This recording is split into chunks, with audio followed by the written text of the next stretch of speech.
Hey everyone, this is Tom the Train Guy, and I am very appreciative that I am here today to give you a presentation about rail safety. And you're probably wondering, why are we doing rail safety for a driver's ed class? And that answer is very simple. We have a lot of railroad tracks out there in our state and around the country, and chances are you're going to encounter these as you're driving along. So we need to know what to do, what we're going to be seeing, what to anticipate.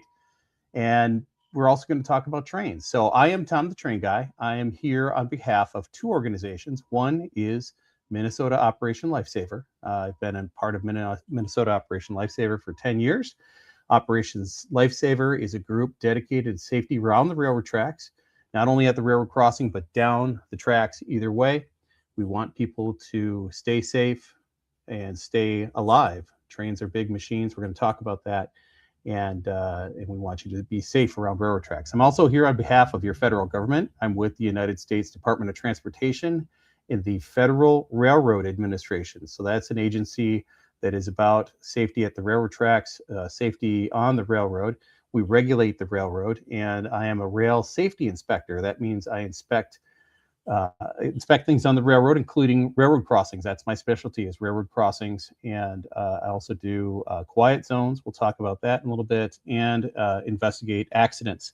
So that is my job. And I've been working with Chris for a number of years, and really happy to provide this presentation to you. We're going to, like I mentioned right off the bat, we're going to have a lot of information, and we're going to cover a couple things. One, we're going to teach you about trains. What are trains?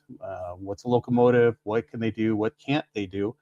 We're going to talk about signs and pavement markings. That's the stuff that you're going to need for your written exam with the state of Minnesota. Covers all kinds of different things you're going to see when you come up to a railroad crossing. And then we're going to get into some interesting signs, some different things out there, some unique situations. We'll talk about distracted driving, trespassing, light rail, and finish up with a couple case studies. So we're going to bring up the presentation here, and we're going to just jump right into it. So again, thank you for having me today. We're going to bring this up. Here we go. Let's make it big, shall we? So everyone can see it. And here we go. So as I said, I'm here on behalf of Operation Lifesaver and the Federal Railroad Administration. We're going to talk about rail safety today. We're going to just jump right into it. Probably one of the biggest things. Oh, and why is it so important? We have a lot of railroad tracks out there. We have a lot of crossings in Minnesota. We have over 7,000 public and private railroad crossings out there. In Wisconsin, we have over 4,500. So there's a lot of crossings out there. And we have over 200,000 railroad crossings in the United States. So whether you're in Florida, Washington, Maine, California, or New Mexico, or Arizona, you're going to come across railroad crossings. Even in Alaska, we have railroad crossings, and in Hawaii, we have two. So they're all over our country. They're all over the world. So we need to know what we're dealing with. And every 3 hours, we have an incident between a person and a train, whether it's a vehicle getting hit by a train, driving into the side of the train, or we have trespassers using the right-of-way and getting struck by trains. So we've had situations just like this in Minnesota where people are on the railroad tracks, going across bridges, taking shortcuts, and they don't hear the train coming and they get hit. So we're going to teach you what to expect and where you should cross in this presentation. So we're just going to jump right into it and talk about trains. Probably the biggest thing you need to know is that anytime a train could be coming from either direction. Anytime is train time. When you're at the tracks, expect a train.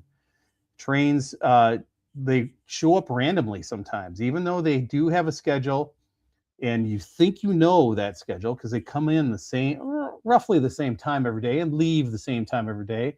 Things change on the railroad all the time. There's new customer on board that's getting cars or demanding cars. There's special trains that run. The trains are running early, they're running late. It happens all the time. I live by the tracks in Wisconsin. Usually the trains come in at 4:30 and usually they leave at 7:30, but the times are all over the place. We've had them come in at noon, 10:30. We've had extra trains, another train show up. So you just can never count on that schedule. You always need to be alert and always need to be looking for trains. Light rail is the same thing. We run 220 light rail trains a day. They're running every 15 minutes in the rush hour or less. So you've got to be ready for trains to show up. So be alert, pay attention, don't get comfortable. Trains do not run on a schedule. They show up randomly from either direction. Now, if we were in class, I would ask you if you knew what a locomotive is. Well, I'm going to just kind of break that and just tell you what a locomotive is. Think Thomas the Tank Engine, right? The steam engine pulling all the cranky cars in the Island of Sodor. And you don't have to admit that you watched that show. My boys did. Here we have a locomotive staring right at us. 642 is our locomotive. It's our piece of equipment that pushes or pulls the train. It's where the people sit that operate the train. So 642 is our locomotive. Now, the next slide is very interesting. If you'll see here, there is no steering wheel on a train. We have a lot of interesting things going on in this cab. These are the two people operating the train. This is the engineer on the right. And you can see lots of levers and buttons and even old rotary phone, because locomotive crews cannot have cell phones in the locomotive and in their hands and operating it. So they have a lot of interesting things going on. This is an older locomotive. Now, today's locomotives have computer screens and joystick throttles. So this is a little bit older system, but there is no steering wheel. You've had people survive crashes that said they expected the train to swerve around them. They cannot. They are always on those two fixed rails, and they're going to follow those rails no matter where they go. Over the mountain, down through the valley, over the river, to grandmother's house we go. We're always on those two fixed rails. The trains will never swerve. We've got to stay out of their way. Now, another thing I want you to notice is these two folks, they are in what we call the cab. This is where they are operating the train. It's kind of like where our steering wheel is and everything, right? Now, I want you to notice one thing. We're going to go back to this picture. So that glassed area is right at the top of that locomotive, right underneath the numbers in the headlight, the 642 in the headlight. That's where those folks are sitting. Now, if you look up at your ceiling, that's about 8 feet. That's how high they're sitting above the top of tracks. So for the track, all the way to where they're sitting is about 8 to 10 feet. They can see a lot of things, but they are trying to get this train over the tracks, over the hills and around the curves and through the little towns or big cities, and they have a lot of things going on. So always assume the crew doesn't see you, because chances are they probably won't until it's too late. We have a lot of roads and pathways that are right up alongside our railroad tracks, and then we have a crossing, and they don't see you until it's too late. So they can't see you, and they show up randomly. You can see the picture that we're starting to build here. So let's move forward. So trains aren't going to swerve, and they probably don't see you. Well, then you might be saying, well, if they do see me, they probably can stop for me, right? Well, let's talk about that for a minute. So we have lots of different vehicles we're going to talk about here. The first is a passenger car.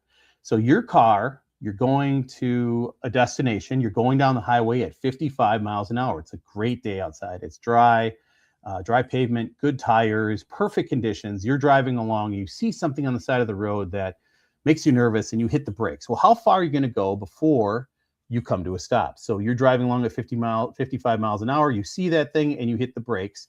You're going to go about 200 feet. That's your eye seeing that thing, your brain saying, okay, stop. I don't want to hit that. And hitting the brake, and all the physics happen. And your car is going to go that much distance before it comes to stop. It's not like the movies where you just skid to a stop. It takes time and distance to come to a stop. So for a car, it's about 200 feet. A bus is a different kind of vehicle. It's a bigger vehicle. We've all ridden a bus. You know it takes longer to accelerate and come to a stop. So it's going to take a little longer, 230 feet to come to a stop. Now, a semi-truck is an even bigger vehicle, right? It's full of goods. It's full of stuff. And when they're going along and they see something and hit the brakes, they're going to go 300 feet. Now, it's hard for me to picture 200 feet or even 230 feet, but I can picture 300 feet. That's a football field. That's from end zone to end zone, 100 yards, 300 feet. That's how long it takes a truck to come to a stop, 300 feet. So keep that distance in mind, 300 feet. Now we have passenger trains in Minnesota. These are Amtrak trains, and they move along pretty quickly through our state. They are a different type of train. They don't have a ton of tonnage, but they do, it does take time for them to stop. So we know a semi truck is one football field of 300 feet. So how long is a passenger train? Well, here we go. The passenger train hits the brakes, and they're going to go about 600 feet to come to a stop. If you think about a passenger train, it's kind of like buses hooked together, riding on steel wheels and steel rail. They can accelerate fast coming out of a station, and they can hit the brakes and come to a stop fairly fast, but it's still 2 football fields, right? We're going to get back into that wheel and rail thing in just a second, so stay tuned. Now we have a freight train. Freight trains are massive. We have some freight trains running right now that are 3 miles long, 15,000 feet, 12 million pounds. These are massive machines. So we know that a truck is 1 football field, a passenger train is 2 football fields. And then just think to yourself, how far is that train going to go before it comes to a stop? Well, let's find out. So that train sees something, they hit the brakes, and they're going into emergency brake, and it's still going, and it's still going, and it's still going, and it's starting to slow down now, and it's finally going to come to a stop 5,280 feet later. That, ladies and gentlemen, is a full football field. A football field. Oh, sorry, 18 football fields. 18 football fields. That's a long way. So it takes a semi 1 football field, a passenger train 2 football fields, and a freight train 18 football fields to come to a stop. That's amazing. The bottom line is the trains can stop, but they cannot stop very quickly. And you might be going, well, look at all those wheels. We've got brakes on all the wheels. Yes, we do. So let's talk about that a little bit. So I've got an interesting photo coming up right here. And you might be going, what is all that? There's math. Oh my goodness. So don't worry. We'll talk this through. So this is a piece of rail like what's out there today. It's the thing on the bottom on the picture on the left-hand side is a piece of rail. You can see there's a curved surface here. So it's kind of like a frown. So like the picture on the right, it's a frown, a parabola, upside down. It's a frown, right? So our piece of rail that's out there looks like that. Now the thing on top of that rail on the left picture is the wheel on a railroad car. That has a picture is kind of a smiley face. So we have a frown and a smiley face coming together. And that's that dark spot on the left picture where the wheel meets the rail. How big is that? Well, if we look at it, about the size of my thumb. That's all the contact we have between a railroad car's wheel and the piece of rail. That's it right there, my thumb. So we are moving 18 million pounds, 3 miles of train on dimes. That's about the size of a dime. So we are trying to stop this train on dimes, okay? The thing on the right, on the inside of the rail, that's part of the wheel. It's called the flange, just so the wheel doesn't fall off the rail when it goes around a curve. But that's it. We are stopping this train on dimes. It takes us a mile to do so. So they can stop, but they just can't stop very quickly. So if we're stuck on the tracks, and that train's coming around the corner half-mile away, going 55 miles an hour, and they see us, and they start sounding the horns, we're not moving, they might hit the emergency brakes, but they are coming and sliding towards us, and they are going to hit us probably about 20, 25 miles an hour. So we've got to get off the tracks. We've got to get out of their way, because when there is a collision, it's a big deal. The picture on the left, the car hitting the can, is just like the train hitting your car. Same kind of forces at play, just the scale is a lot different. The can looks like the car looks like the can, except there were people inside the can, inside the car. Now, the locomotive there, it is a big wall of steel. It is designed to withstand a head-on collision with another train. So a semi, a bus, a car, a snowmobile, a person, it's not going to stand up to that big wall of steel. At the same time, there's some pieces here that help in the collision and the damage. You can't see it, but behind that car is a thing called a snowplow. All of our locomotives have snowplows. They operate all over the country, all over North America, really, and in Mexico. Up in the mountains where it snows a lot, they need to push snow out of the way. So all the locomotives are equipped with a snowplow. At the same time, really good for pushing snow, really good at crunching metal. At the same time, right in the middle of the locomotive is a thing called a coupler. That's what we use to hook on pieces of equipment and make the whole train move. It's a big piece of 150-pound cast iron. So it is heavy and solid, but it also makes for a great battering ram coming right through your driver window or passenger window, right about head level. So we really do not want to get hit by this thing. Trains are big. They show up randomly. They don't swerve. They can't stop. They probably don't see you. And when they hit, it's a big, big collision.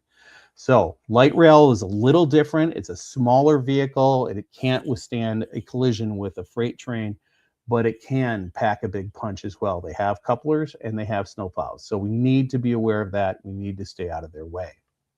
Okay, so that is all about trains. Let's move on to signs and pavement markings because this is where it gets really pretty interesting, especially as you're getting ready to take the test. Okay, we truly do share the road with trains. Here we go in LaGrange, Kentucky. We are sharing the road with the train as this main line goes right down their main street. So about 20 trains a day come rolling down Main Street. And if you're at the coffee shop over there and you aren't paying attention, get your latte, jump in your car, and you don't look and just pull out, you could pull out right in front of an oncoming train. It's really amazing there where they have farmers markets very close to the tracks and these trains are coming through. So in Minnesota, we have this in downtown Minneapolis and downtown St. Paul with our light rail system where the trains are going right down the road with us.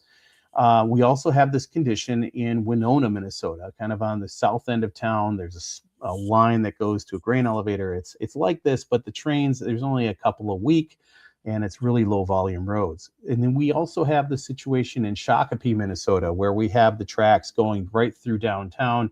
But it's not like this where cars can go any which way. We have gravel and designated crossings with flashing lights and gates. We'll get to that in just a second, or flashers. So we do share the road with trains just like this. We really have to pay attention. Fortunately, most of our interactions with trains are more like this. There's some advance warning. There is an actual crossing. So we're going to talk about this. This is a passive crossing, but the things we're going to talk about coming up to it is applicable to any kind of crossing. The first thing you're going to see when you're coming up to the crossing is this, an advance warning sign. It's round, it's black and yellow. It has the RXR painted on it. This is a special sign. We are the only ones with a round sign like this. So if you see a round sign, it doesn't have any color, any writing. It's just a round piece of metal, oh, that's a bad looking sign. But also there's a railroad track coming up. So I need to start looking for trains. I need to be ready to stop. That's what it's telling you, that conditions up ahead are changing. There's a railroad track up there, so be ready to stop. You'll find this in most of your crossings. In some places, you'll find two of them. So just be aware of that. Look for that sign. That's going to give you the heads up that you're approaching a railroad crossing. The next thing you'll see on the pavement are markings like this. It's painted RXR on the pavement.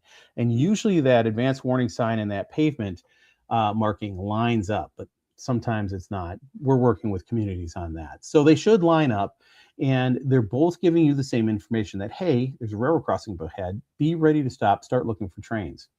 So those are the first things you're going to see. Not every road has that pavement marking, right? We don't paint gravel roads. Sometimes it wears off. Sometimes the street is just a neighborhood street, so it doesn't get this kind of treatment. So you just have to be ready for that. That sign is going to give you the information. That's why I call the painted markings a secondary warning for you. Moving a little closer to the crossing, you'll find a no passing zone. Man, why would we do that? We should be able to pass anywhere, right? Well, if you think about it, approaching a crossing or any intersection, you need to be ready for changing traffic patterns, right? A train comes or cars turn into the roadway. If you're speeding up and passing a vehicle, that is a very dangerous situation. There's a lot involved in passing a vehicle, right? You got to look in the other lane. If it's clear, then you can put on your blinker, speed up a little bit, get in the other lane, pass that vehicle, look over your shoulder, turn on your blinker, get back in your lane, and bam, train. You're doing all that stuff and it's very complicated, and that train could be coming. So we want you paying attention to the train, not doing a very complicated and potentially dangerous passing maneuver. So no passing 100 feet from the crossing. This is our first of three distances. So 100 feet from the crossing, no passing, okay?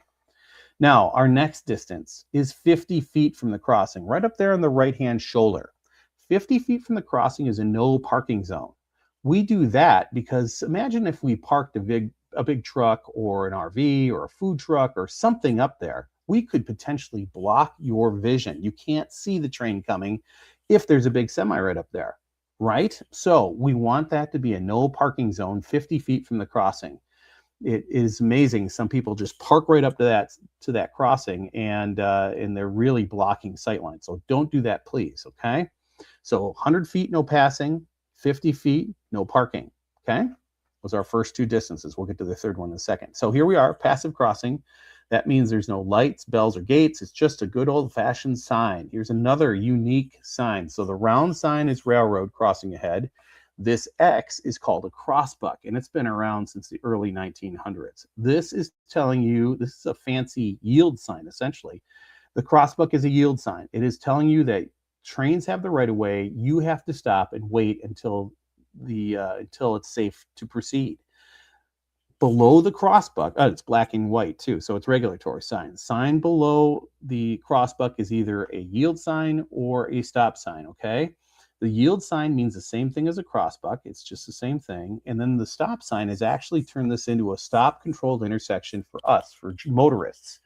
Trains have the right of way. They always have the right of way. We always have to stop and yield for them, okay? So whether it's a stop sign or a yield sign, if a train's coming, stop and let that train go through. If it's a stop sign, we have to come to a stop. Yield sign, we can scan, and if it's safe to go, we can proceed, okay? So the stop and yield are two fairly new signs since 2020. So they've been around for about 5 years now on crossbucks, on passive crossings. So just be aware of that and be ready to stop if a train's coming, okay? Now, our last distance is 10 feet. In the Minnesota manual, there's a white line that's spaced 10 feet from the tracks. This is called the stop line, okay? Sometimes that's a little further back, just with instead of the road crossing at a 90-degree angle, sometimes it's askew, and the distance gets a little further from the track. But Minnesota manual says 10 feet is this white line, and that's a safe distance for a person to stop from the railroad track. Now, if there's no white line, again, gravel roads, we're not painting those. Sometimes it wears off with weather. Sometimes it's a neighborhood street, or sometimes you're in another state where they do things a little different over there. Don't get any closer than the crossbuck post or the active device we're going to talk about in a second. That is a safe distance from the tracks. The railroad put it there. So don't get any closer than that warning device, and you can see down the tracks and make some decisions and proceed when it's safe, okay? That's a pro tip. You're not going to find that in your manual, all right? So we're going to move on to active crossing. Now, these are special kinds of devices. When a train is coming, it'll activate the device. It's like you coming into your bedroom at night and flipping on the switch so you don't trip on something, right? Train comes on the track, or a piece of equipment comes on the track and flips on the light switch. Everything lights up. The lights go, the bell dings, and a lot of times there's a gate arm that comes down in front of you. Something is coming. Do not speed up. Come to a stop. Treat it like a stop sign. Flashing reds are a stop condition, okay? Something's coming. Now, the train or the piece of equipment will go through the crossing, and when it's far enough away, it'll turn off the light switch. Everything will go back to normal, okay? So it's like you leaving your room for the night. You turn off the lights, and everything turns off. Just the same concept. So only proceed across the crossing when it's safe to do so. Sometimes these do malfunction, so make sure you look before you go across the crossing. Always give one more look. Okay, trains always have the right of way. Now, driving around the gate is illegal. It's incredibly dangerous. There is something coming, and it's going to be there in a matter of seconds. So if you're doing what this car is doing and going around the gates, you're taking your life in the hands. I was at a school in Minneapolis and saw this exact thing play out. The person, just like this, got through just in the nick of time, but this is illegal and dangerous. Do not do this, please. The train is coming. The piece of equipment is coming, and it won't be able to stop for you, okay? So do not try to beat the train. Very dangerous. Now, we have a lot of locations out there where we have multiple tracks, okay? More than one track. How do I know if there's multiple tracks at the crossing? Is a good question. So to let folks know, we have installed smaller signs right underneath that crossbuck that says 2 tracks or 3 tracks or 7 tracks. We've got a couple of crossings, one in Minneapolis, one in New Ulm, Minnesota, where there's 7 tracks across. There's one in Duluth that has 10 tracks across, okay? So that number says 10 or 7, but we are telling you how many tracks there are, okay? So look for that sign, and that'll give you a clue. Now, when we have multiple tracks, these are dangerous spots because you can have trains or equipment moving on each track at the same time. We'll show you what that means here in just a second. So we'll have a train approach the crossing, and you'll see it go by here in just a second. Um, and it's really important that you understand that you need to be aware of what's coming towards this crossing from either track, right? Because this one will go, and all of a sudden you might be tempted to go through, and here comes Amtrak. So when you're at a crossing like this with multiple tracks, make sure you look and then look one more time before you're into this crossing, right? Because it's not all of these are equipped with flashing lights and gates. Some of them just have flashers. Some just have crossbucks and stop signs or crossbucks and yield. So we've got to be very careful with these crossings. Always look, make sure that the coast is clear before you enter that crossing area, okay? It's really dangerous when that train is on that track very close to you, because that's all you're going to be able to see is that big train. And when the last car goes through, you might be tempted to shoot into that crossing and get going to get on your way. But just make sure you look one more time, because a train could be coming that was you couldn't see because that train was there. Okay, so that's multiple tracks. Now, trains by federal law, and this is something that I regulate by federal law. Trains need to sound their horns before they approach the crossing. They have to sound 4 times. 2 long blasts, a short blast, and a long blast until they occupy the crossing. So, and it's required by federal law. So if the train engineer doesn't do that, I can give them a ticket for failing to sound the horn. And it gets pretty pricey pretty fast. Now, there's crossings out there where if the train, public crossings, if the engineer sounds their horn, then I can give them a ticket. You're probably like, what? You're going to give them a ticket if they sound the horn, and then they're going to give them a ticket if they don't sound the horn. How does that work? So what I'm talking about is a quiet zone. We have quiet zones all over the country. And in Minnesota, Wisconsin, Illinois, if we took our quiet zones and put them together, we have the most in the country. A lot of communities have instituted and established quiet zones. So that means that I can have a train go through this crossing at 80 miles an hour in Minnesota and not sound their horn, and it's totally legal. It's totally fine. I'm not going to give them a ticket. I can have a train going 110 through this crossing in Michigan or in Illinois and not sound their horn, and that's totally legal and fine too.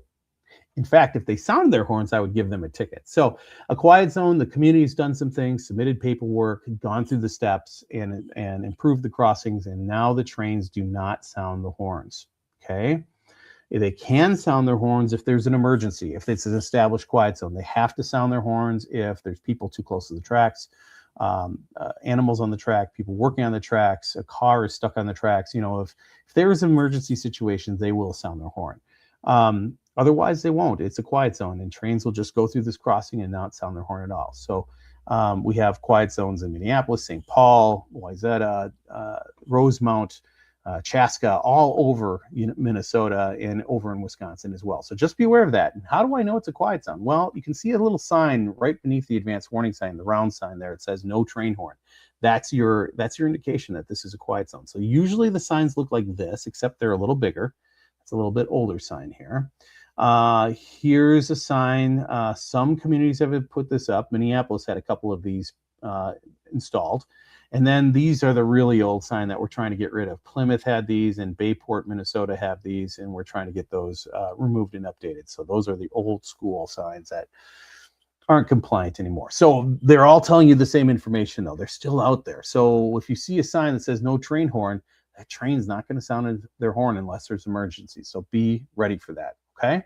So that's what a quiet zone is, and that's what I make sure, that's part of my job, is to make sure that these are all up to date, and the paperwork's up to date, and the communities are doing what they're supposed to do, and the railroads are doing what they're supposed to do. All right, here's another special sign here. We have this case all over the place, and these crossings can be pretty dangerous. This is where we have the tracks and we have a road parallel to the tracks. You know, as a civil engineer, a person that's designed roads and railroads and crossings, this is great because I can just build a road. I have a straight railroad. I can build a road pretty easily. And the complicated thing is when we get cross streets in, right? We have a new subdivision. We have some farms. We have a Walmart. We have a Costco. You know, you put in different things and suddenly they need side streets. So now we have an intersection on top of a railroad crossing. So for us as drivers, things get a little complicated. Here's what I mean. So say you're going from the bottom of the screen to the top of the screen, you're going to take a left turn at this side street, right? You're going to be coming up and you're going to stop in your turn lane. You got your blinker on and you're looking for your gap in traffic, right?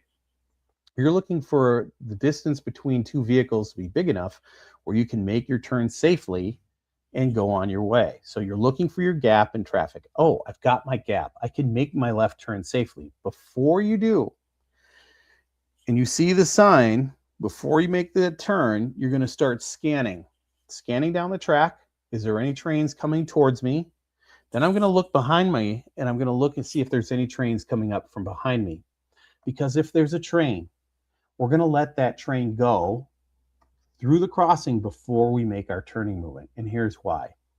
We don't know how much room is between that intersection and that railroad track. I know some places in Minnesota where those tracks are literally off the back of the curb, and there is no room for you to make that left turn and store anywhere. There's nowhere for you to sit.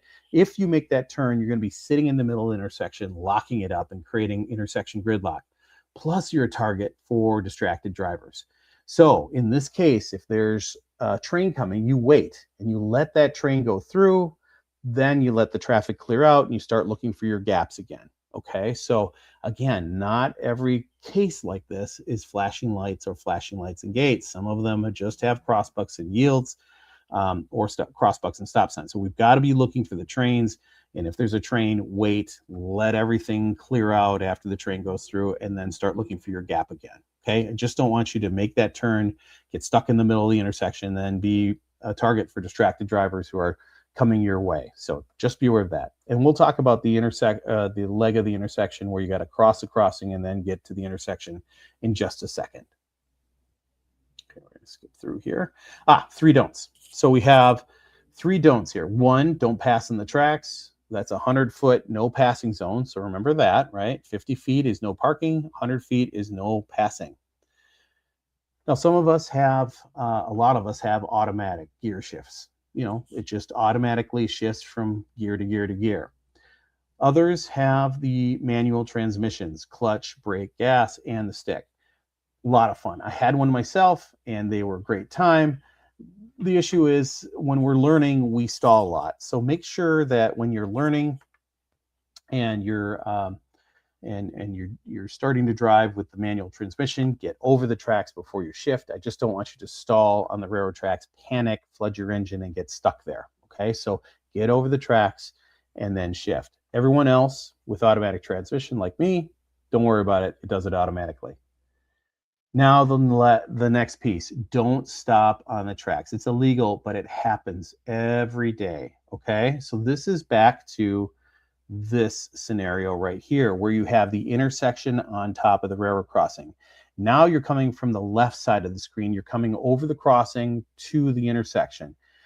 People don't anticipate where all the traffic are going to stop and end up stopping right in the middle of the tracks. They're just following the leader blindly and they don't even think about it, and there they sit. Don't do that, right? Anticipate, where are the cars going to stop? Am I going to be able to go over that track, or am I going to stop early? And that's super critical, because if you're stuck on the tracks and that train comes, there might not be an escape for you. There might be traffic next to you. There might be a median next to you. There might be a deep ditch. There might be an obstacle where you can't just get off the roadway. Okay, trains are coming and they're not going to stop. So don't be sitting on that track. We've had some really bad crashes where people were stuck on the tracks, couldn't get out of the way, and bam, it happens. So here we go.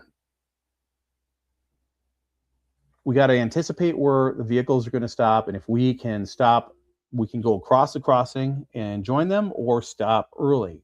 Stopping early is always fine, right? You're out of harm's way.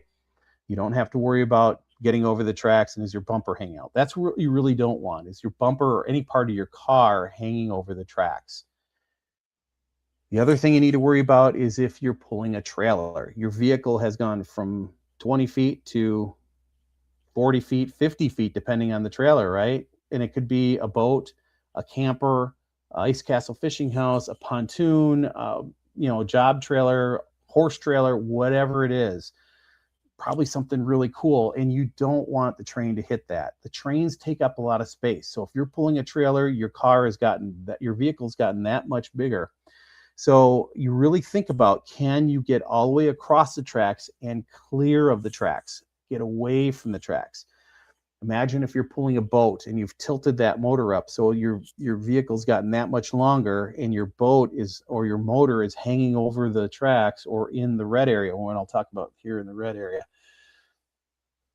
In this red area, your motor is in there, and here comes the train, and it's going to hit your motor, which is attached to your boat, which is attached to your trailer, which is attached to your vehicle, and all of you or your boat might be going down the tracks with the train. I recently saw an incident report where a kayak got clipped by the train and ended up going down the tracks with the train. A kayak, I don't know how that happened, but trains are big. They overhang the tracks. So that's about 4 or 5 feet where you would be in that red zone on either side of the track. Okay, so you want to stay clear of that. Stay away from the tracks at all costs. We tell you 15 feet. That would be great. Remember, our stop line is about 10 feet away. That's great too. Stay away from the tracks. Also, want to point out here right above the tracks, this is a small snowplow right there. It's that shiny metal where those hoses are laying on it right above the track. And then the coupler is that rusty thing right in the middle of the train, right above the snowplow. That is the coupler. So that's what I was talking about at the beginning of the presentation. All right, so stay back from the tracks. They are big, they take up a lot of space, and they're not gonna be kind if you're in that red zone. Stay back.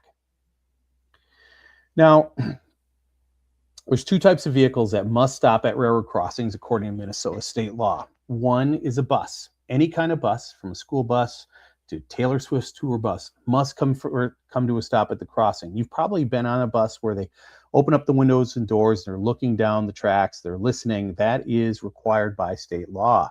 So buses must come to a stop and perform that look and listen test. The other vehicle that must come to a stop are semis, specific semis, one that have these the placards, the hazmat placards, stuff that explodes, dangerous to the environment, dangerous to people, stuff that burns or is radioactive.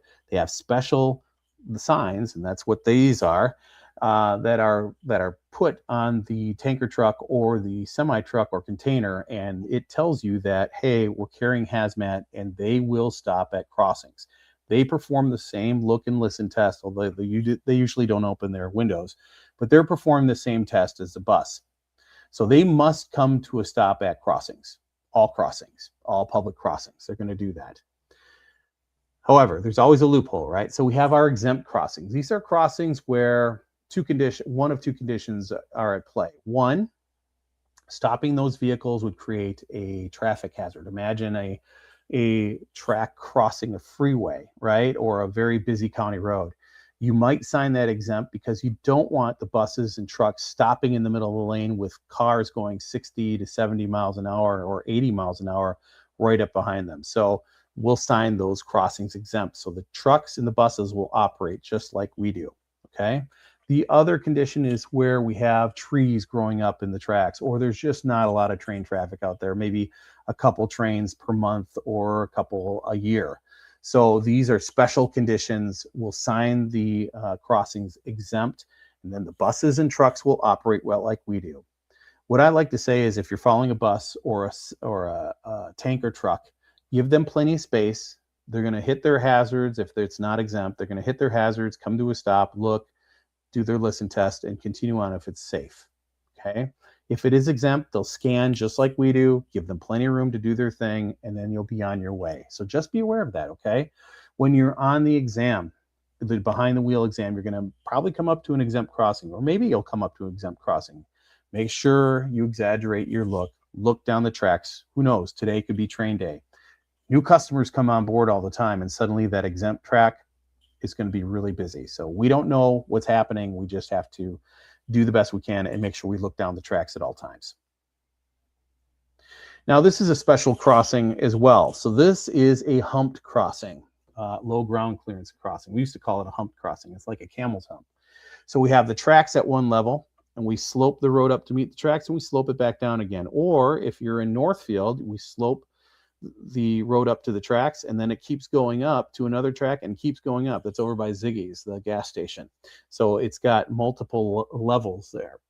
This is a place where vehicles without a lot of clearance between the bottom of the vehicle or the trailer and the tracks could get stuck. The lowboy trailer, the beverage truck, the bus, the tractor trailer, but also vehicles that are pulling any kind of trailers can get stuck on this. It can't negotiate the change in grade, and they'll get stuck on the crossing. Limousines are an interesting one, and buses. They have longer wheelbases, and they can get stuck right on top of the crossing, just like a teeter-totter, and nobody's moving. You're just stuck there, okay? A sports car is an interesting one as well. Sometimes people lower the car to the ground, and there's just not a lot of clearance between the tires and the bottom of the car and the ground. Going over a crossing like this with a lot of change in elevation can get you stuck.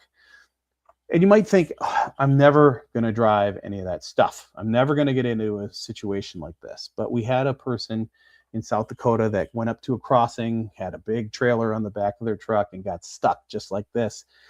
His first call was to the tow truck, and he was waiting for the tow truck, and it was waiting and waiting, and the tow truck never showed up. But around the corner, about 10 minutes later, was a train sounding its horn, and he just walked off and had to watch as we had a collision. The train hit the truck and the trailer. Then it derailed, and it's skidding in the gravel. There was another train further down the tracks waiting for this one to get out of the way, but both of them collided head on. Now we've got 5 locomotives on the ground burning, spilled goods, spilled commodities, spilled lumber and coal and grain and stuff all over the ground, destroyed pickup, destroyed trailer. And guess whose fault that was? Oh, the driver of the truck. None of that would have happened if he hadn't gotten stuck. So how much does something like that cost to clean up? Well, in today's money, a brand new locomotive can cost up to $5 million, and you've just burned up 5. That's $25 million in just locomotives. Then you got to do cleanup and everything. You're probably talking good $30-35 million to clean all that up. And whose fault is that? The driver and his company. So we're talking bankruptcy, plus he's getting charged with trespassing.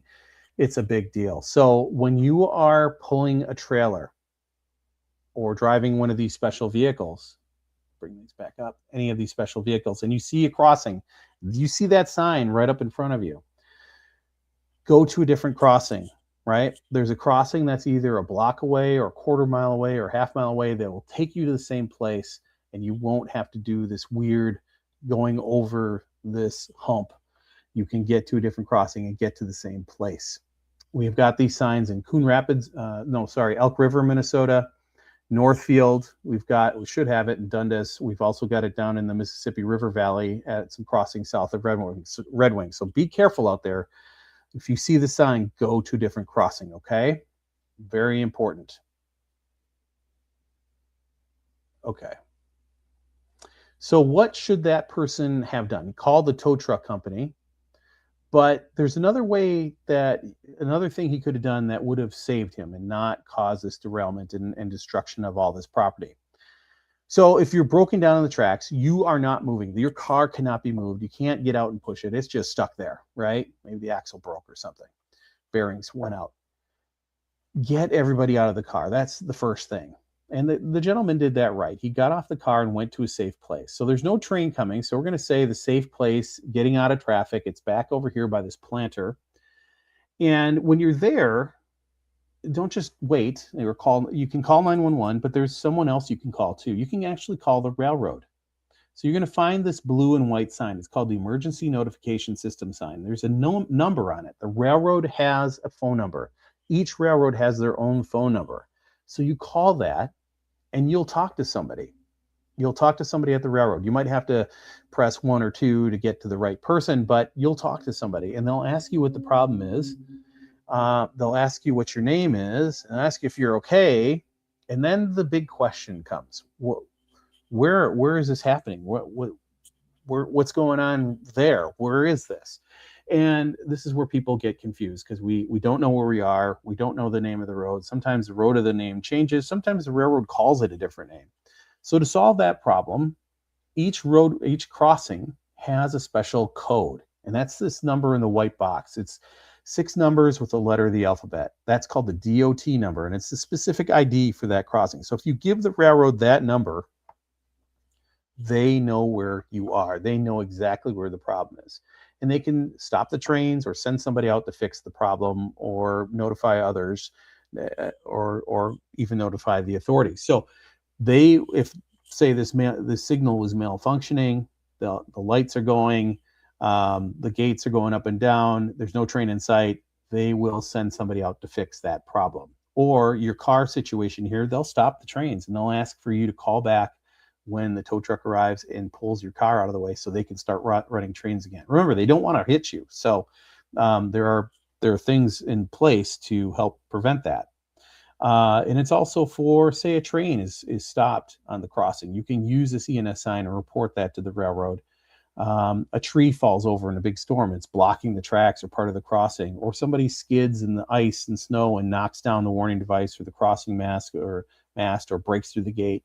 Call that stuff in. That's what this is for, is to report this to the railroad so they can send somebody out and fix the problem. Also slow the train. It'll slow the trains down as there's a problem at the crossing. They're not just going to blaze through at 80 miles an hour if the warning device has been taken out. So just be aware of that this is a really important thing. It's a free call. Each railroad has their own individual number. So there's not one universal ENS number. Each railroad has their own number. Okay. So use this. It's for all of us, and it's to prevent really big accidents from happening because the railroad doesn't know there's a malfunction at the crossing or an issue at the crossing. Now, in the case here, a train, you can hear the whistle coming, and it's coming from the right-hand side of the screen. So we're going to get to our safe place. So that's run towards the train, but away from the tracks. So that 45-degree angle right up by that fire hydrant for that person there, when the train is coming from that side. If it was coming from the left side, then you're going to run up towards the left corner of the screen. And the reason you do this, running towards the train but away from the tracks, is a couple of reasons. 3 reasons. One, when a train hits the car, hits a vehicle, hits something, that thing is going to move. It's Newton's third law. For every action, there's an equal opposite reaction. So the train hits the thing is going to move. So if it's a car, this car in this case is going to move to the left. It could move up towards the top of the screen, to the bottom of the screen, down the tracks, into that warning device. We don't know exactly where it's going to go, but it's going to move to the left in this case, right? Second thing that happens is there's a debris field, and it's 45-degree angles out from the car. So we're going to have a shower of glass, metal, steel, aluminum, bumper, tires, depending on how this all unfolds. There's going to be a lot of debris that's going to be to the left of where this train hits that car in this scenario. Then the third thing happens is all your windows blow out and all the stuff inside your car is going to become a projectile. So your room is going to look like your car is going to look like your room. So if you look at your bedroom right now and you're like, oh, what does this look like? Your car is going to look like that. So there could be your own personal items that are thrown out of the car as well. So just be aware of that, okay? People could be injured or killed by flying debris. So move to the safe spot, in this case, towards a train, but away from the tracks, okay? Don't try to push the car off. Make sure you call the railroad first and stop the trains from coming. That is the best maneuver. And to do that, use the ENS sign, the Emergency Notification System sign. So all public and private railroad crossings have this sign, okay? So look for it if you have a problem, if you have an emergency. Make sure you call the number and talk to somebody on the railroad and stop the trains from coming or report the issue, okay? You can always call 911 and call the police and report the issue to them as well. Okay, so trains are not going as fast as an airplane, at least in the United States. They are in other parts of the world, but here, in Minnesota, our trains, the maximum speed is 79 miles an hour for an Amtrak train. Now, when you see a train coming, you might think you have a lot of time because it's an optical illusion. These big machines are actually moving really fast, can be moving really fast. And you think you have all the time in the world to get across a crossing, but actually it could be closer and moving much faster than you think. It's an optical illusion. So wait, let that train go through. Do not try to beat the train across the crossing. This is how people get in some really serious accidents as they try to race the train across because they don't want to wait, and then it happens. So let the train go through.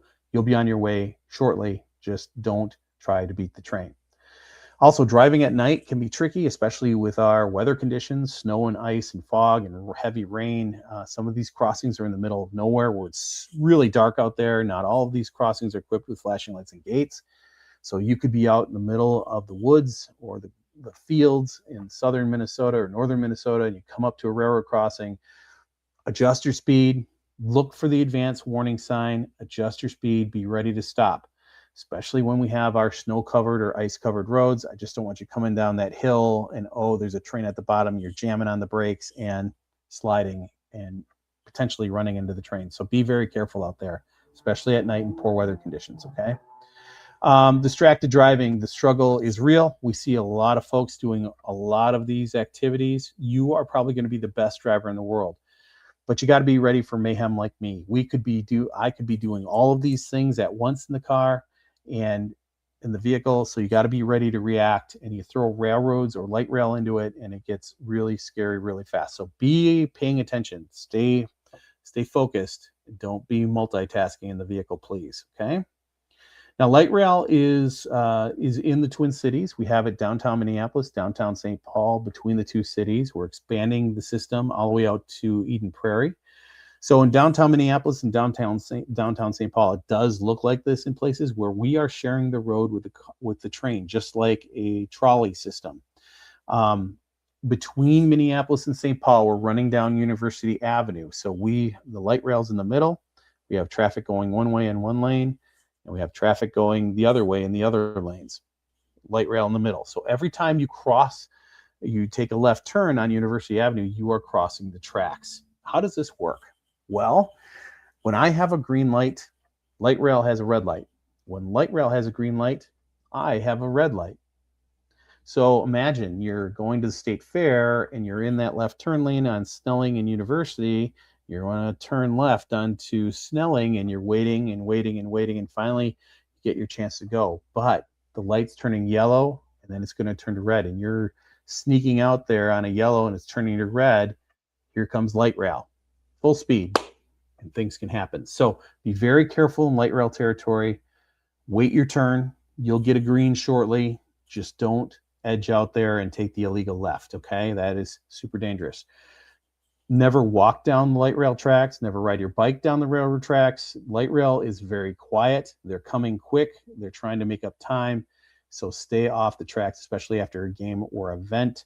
Whenever you're crossing tracks, whether it's light rail or heavy rail or whatever kind of rail, cross at a 90-degree angle. Do not cross at a different angle, because your tire can get stuck between the piece of rail and the asphalt. There's a gap on either side, and that gap can catch your tire and you'll go right over your handlebars. So be very careful out there, okay?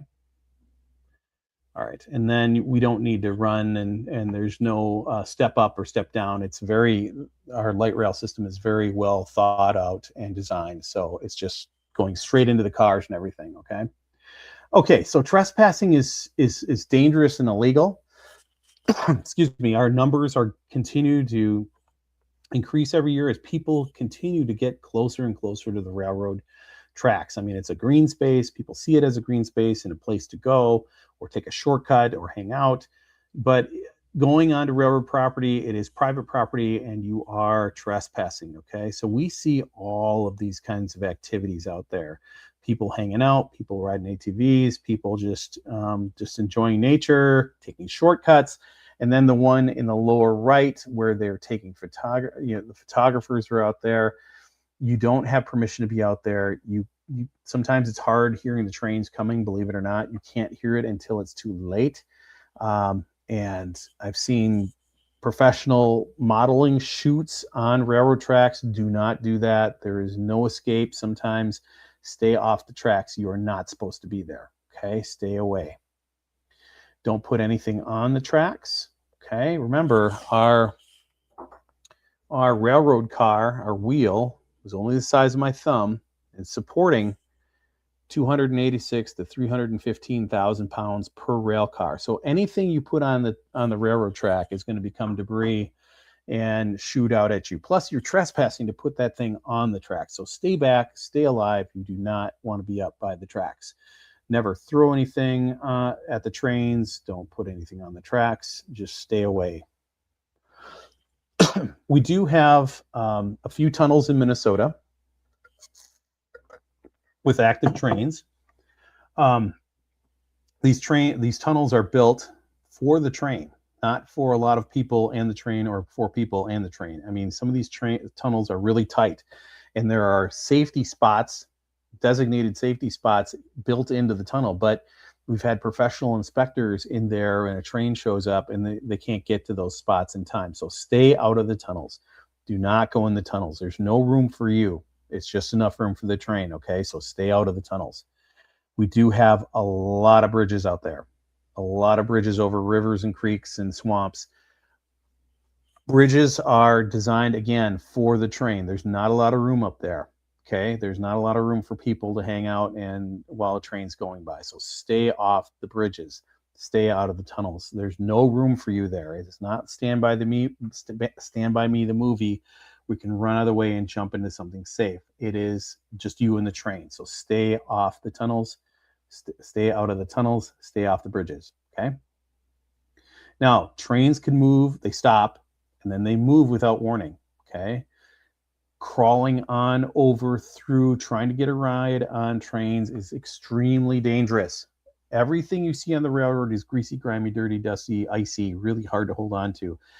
And trying to hold on like this is not advised. When the train moves, there's a big jolt, and it gets bigger as you're further back in the train. So it's a very severe jolt, and it can jolt you, throw you off, and throw you under the wheels of the rail car. So please do not climb on equipment. Another thing we've seen, people start to get closer and closer and closer to the trains as we go by. You know, you're kind of like, okay, I'm going to be able to go here soon. And they're edge up closer to the train. Stay back. Stuff falls off trains. We have chains and straps that break free. Sometimes there's debris. Stay back. You don't want to get hit by any of that stuff. Imagine a train going by at 65 miles an hour and there's a chain floating in the wind. So stay back. You don't want to get hit by anything. And then lastly, never, ever, ever, ever crawl underneath equipment. There are lots of sharp edges down there. There's stuff dripping. It is not a safe place to be. When the train rolls, it rolls, and you could be stuck underneath the railroad car, okay? All the things you see in that picture that are hanging underneath that train have sharp edges. It can catch your clothes, your backpack, your hoodie, your hair. Stay away, stay alive, okay? Do not crawl underneath a train. Now, a couple case studies here, and we'll get you on to your next element here, but I included this slide in here to show, one, the damage of a semi. I mean, this was a semi at one time, not anymore. It's just a hunk of burned out metal. But the story is, when we are driving and living our lives, we get into a routine. We're going to the same places every day at the same times, and we kind of just tune out sometimes, and we're thinking about everything else, relationships and school and business and house and all the things. And we can start to tune out, and we start to not even think about those railroad tracks that we're crossing. Don't do that, right? These professional drivers are doing the same thing, and it is amazing what can happen when a train makes contact with a semi. There's minor damage to that train. This truck is toast. So stay in the game. Keep your mind on the activity you're doing. Don't get distracted, and pay attention out there, okay? Now, in this picture, it's pretty graphic. There's, we'll tell you a story here. So there's actually two tracks. You can see the other track by the taillight. That officer is standing on the track. So when we're late, we make some horrible decisions. It's kind of like running through the halls in school, where you're trying to get from one class to the other and not get detention for being late, and you're just weaving in and out trying to get there. You don't even think about who you passed or said hi to, or just kind of dodged out of the way. You just got there because you just got there before the bell. Same thing happens on the road. When we're late, we make a lot of bad decisions. We're trying to make up time. So there's two tracks here. The story is, these folks were late. They approached the crossing. They were waiting. There was a train on track 1. train went through, and they were like, great, we can go around the gates. That was for the other train. They went around the gates thinking it was safe, and here comes Amtrak, probably doing a good 80 miles an hour. You'll notice, do you see the railroad crossing in this picture? Do you see it? You don't, because it's way back there. So when these folks were hit, when their car was hit, this car went down the tracks with the train, okay? So just when you're late, make a phone call, send a text before you drive, not while you're driving, before you drive. Tell people, get in trouble. This is not worth it, okay? There's no respawn or undo, it's just done. So just be careful out there. Never drive around the gates. Just the train will go through, the trains will be gone. You'll make it to your place. You might get in trouble a little bit, but it's way better than this alternative. So look, listen, and live. That has been our motto forever. Thank you very much for listening to this presentation on behalf of Minnesota Operation Lifesaver and Operation Lifesaver and the Federal Railroad Administration. So I appreciate you. And normally I would ask for questions, but we don't have that in this case. So thank you very much, everyone, and good luck with your written exam and behind the wheel. Driving is a lot of fun. You've got a great instructor. She is awesome, and she will help you on your way. So we'll see you out on the roads. Take care, everybody.